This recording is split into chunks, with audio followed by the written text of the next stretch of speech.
அடுத்த 50 ஆண்டுகளில் துபாய் எவ்வாறு இருக்கும் என்ற கற்பனைக்கு விடையளிக்கும் வகையில் செயற்கை நுண்ணறிவு புகைப்படங்கள் பரவி வருகின்றன. விஷன் கியா, நம்பகமான பார்வை. இப்ப யாரும் வர்ற வரைக்கும் காத்திருக்க தேவையில்லை. துபாய் நகரம் உலகில் மிக வேகமாக வளர்ச்சியடைந்து வரும் நகரங்களில் ஒன்றாக விளங்கி வருகிறது.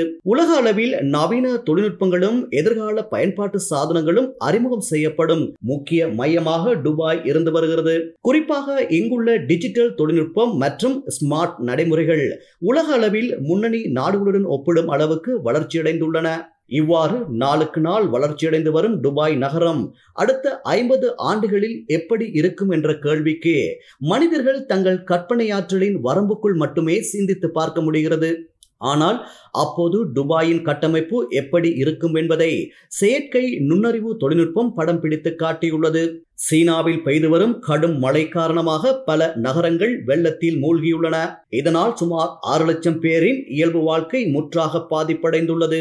வெள்ளத்தால் அதிகம் பாதிக்கப்பட்ட பகுதிகளில் வசிக்கும் மக்களை மீட்பு படையினர் பாதுகாப்பான இடங்களுக்கு வெளியேற்றி வருகின்றனர். இதற்காக அங்கு பல தற்காலிக நிவாரண முகாம்கள் அமைக்கப்பட்டுள்ளன.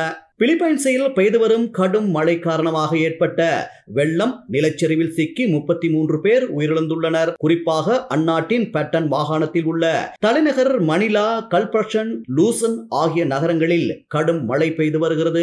இந்நிலையில் கடும் மழையால் ஏற்பட்ட வெள்ளம் நிலச்சரிவில் சிக்கி இதுவரை 33 பேர் உயிரிழந்துள்ளனர்.